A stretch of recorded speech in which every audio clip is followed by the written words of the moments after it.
So there's a problem with Darby Allin as the AEW World Champion. At least that's the general consensus that I've been getting.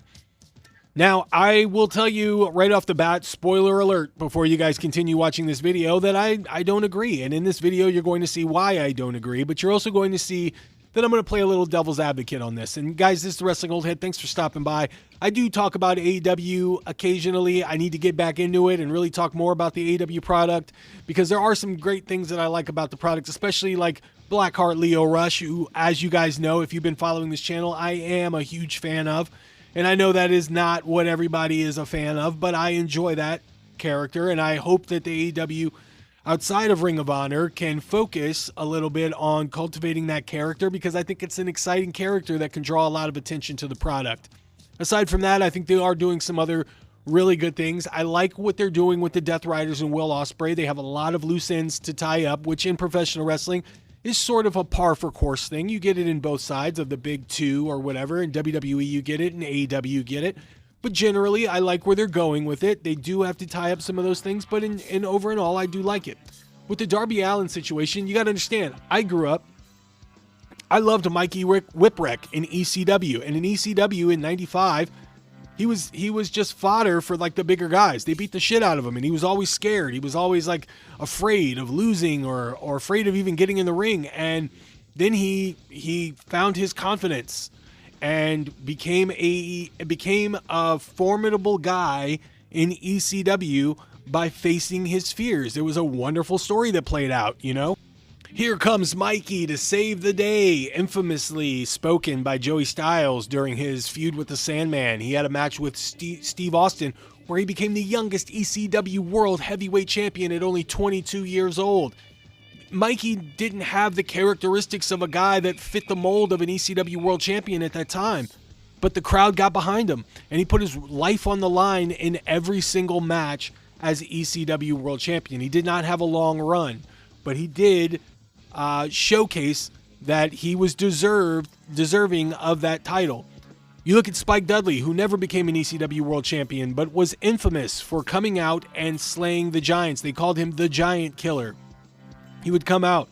He would fight Bam Bam Bigelow, 911, Mike Awesome, just going out. Psycho Sid, I believe he had something with Sid. I don't know. Don't hold me to that. Big Sally Graziano, you know, etc., etc. And Kamala even, you know, like Spike was built as a smaller guy. Everybody knew that. He would always get the shit beat out of him by his older brothers, the Dudley Boys, Bubba and Devon. But then he started to find ways to get victories over after getting destroyed most of the match over these bigger guys. And Darby is just another version of that in the evolutionary chart of the underdog. Darby, I almost said Arby's because I'm hungry. Darby exudes that underdog quality, and sometimes you buy into him being that tough because the matches that he's had, and I'll get into these matches later because I do have an opinion on that, but Darby gets the shit beat out of him all the time and finds a way to keep coming back. I mean, there are times where I legitimately think he's going to be down and he's probably going to be legitimately hurt. The off-the-top rope German suplex by Konosuke Takeshita on aewdynamite, I didn't like that he was able to kick out of that, but I also respect that he kicked out of it and still competed, and his mouth was bleeding. That's the type of Darby Allin that I think fans buy into, even if they look at him and his size doesn't match up to his heart. His heart is larger than life, and he shows that. Now, one thing that I don't like, I have no problem with him defending the title week in and week out. My problem is the challengers. Let me explain. The challengers are not made up of top contenders.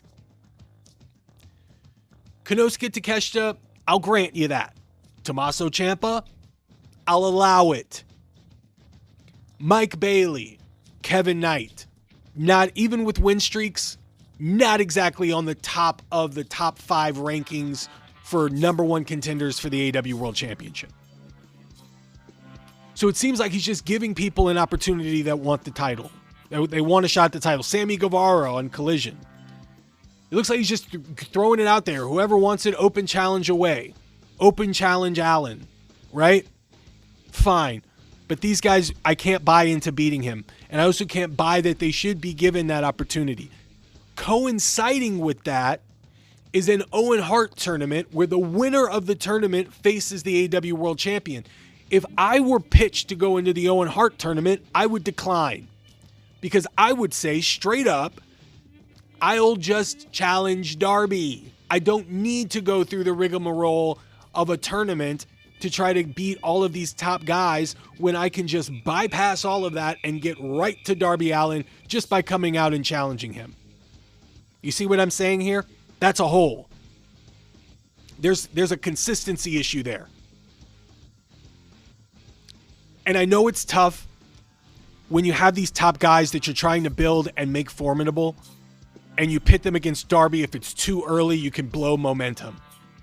And I understand that. And I also grew up in a time period where you never saw top title matches on television. You just saw the mid-card title defended, which would be the Intercontinental Championship, the WCW Television Championship, or the United States Championship, etc. So I understand that. I grew up in an era where you never really saw like main event matches until you got to the Monday Night Wars.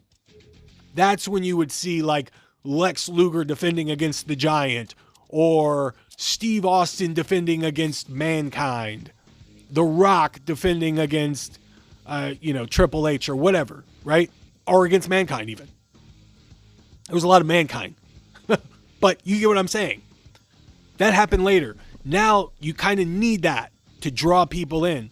And Darby I don't envision Darby having like a long title reign. So you kind of need to get him out there, put his body on the line, and have these grueling matches, which I think are really exciting. And then, he runs his body into the ground and MJF takes advantage.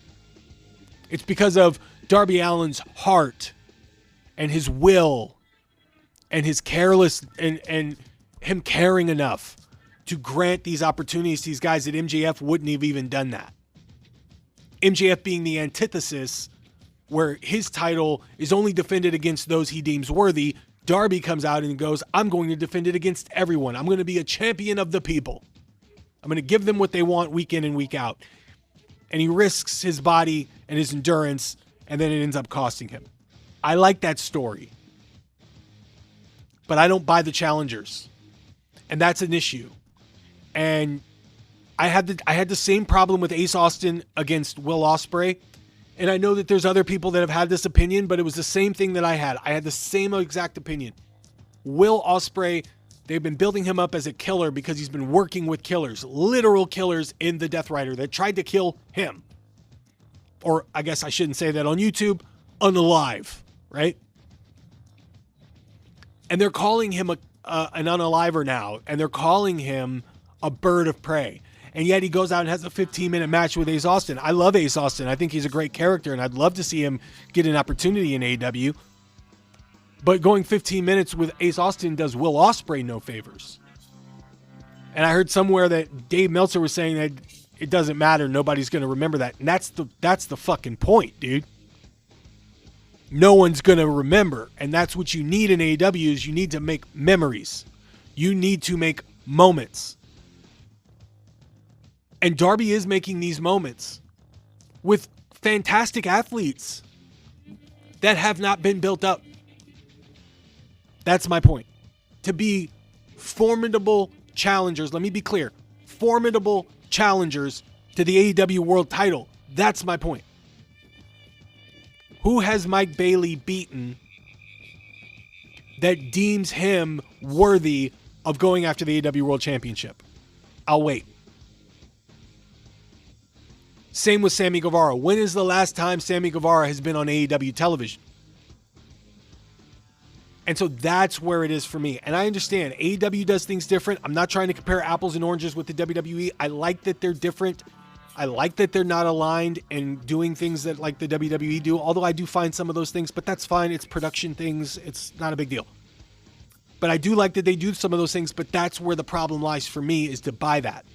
One of my favorite matches in AEW of all time was Darby Allin against Will Ospreay on AEW Dynamite.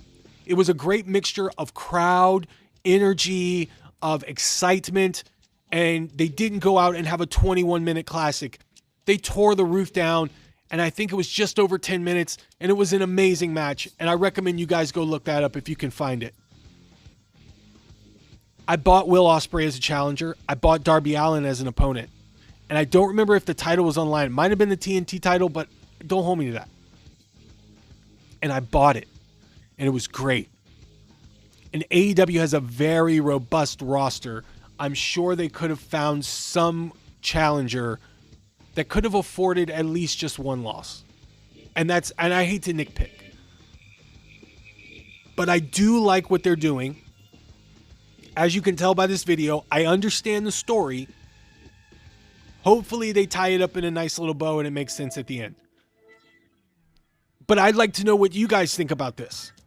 If you don't like this story, if you don't see what I see, please let me know in the comments. I'd love to talk to you about it. I'm not going to argue with you about it. I'm interested in hearing other people's opinions on this. So I invite you guys down in the comment section below. Let me know what you think of Darby Allin's AEW World Title run. If those challengers you feel are formidable enough to be in the title match against him week in, week out on Dynamite, or if you think there should be other challengers, please drop it down in the comment section below. And guys, if you like these videos and more, AEW fans alike, go ahead and hit the thumbs up and the subscribe button. Don't forget to hit the notifications bell because you never know when I'm going to be dropping out of the portal of pro wrestling to drop you with some hotness. You guys, this is the Wrestling Old Head. Thanks for listening, and I'll see you in the next one.